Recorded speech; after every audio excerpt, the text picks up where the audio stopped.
Professor doctor Mohammad ইউনূসের নেতৃত্বাধীন অন্তর্বর্তী সরকারকে ব্যর্থ হতে দেয়া যাবে না বলে জানিয়েছেন বিএনপির সিনিয়র যুগ্ম মহাসচিব রুহুল কবির রিজভী।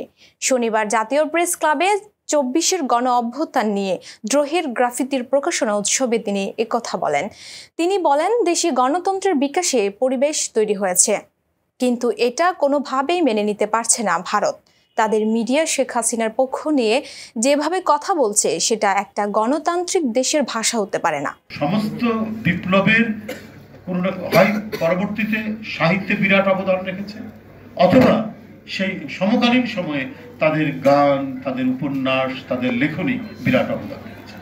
যদি রাশিয়ার বিপলে মাইকোভস্কি, অস্ত্রোভস্কি, গোর্কির জন্ম না হতো, তাহলে কমপক্ষে ৭০ বছর সমাজতন্ত্র টিকত না। এইরকম বিশ্বমাপের কবি সাহিত্যিকদের জন্ম হয়েছিল বলেই এটা টিকে থেকেছে। পরবর্তীতে যারা এই বিপ্লবের নায়ক ছিলেন বা যারা পরে কন্টিনিউ করেছেন, তাদের বহু ভুল ত্রুটির কারণে এবং মানুষের যে স্বাধীনতা, নাগরিক স্বাধীনতা, এগুলো নিয়ে কোনো ভ্রান্তি তাদের মধ্যে থাকতে পারে, যার কারণে পরে এরা টেকাতে পারে না।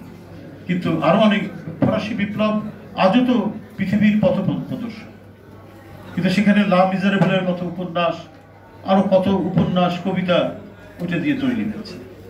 তো আমার মনে হয় রাজীবের এই যে অবদান, যে কাজটি করেছে, আজকে সেটাকে সে একটা গ্রন্থের আকারে নিয়ে এসে এটা দ্রুত সাধারণ মানুষের মধ্যে ছড়িয়ে পড়বে।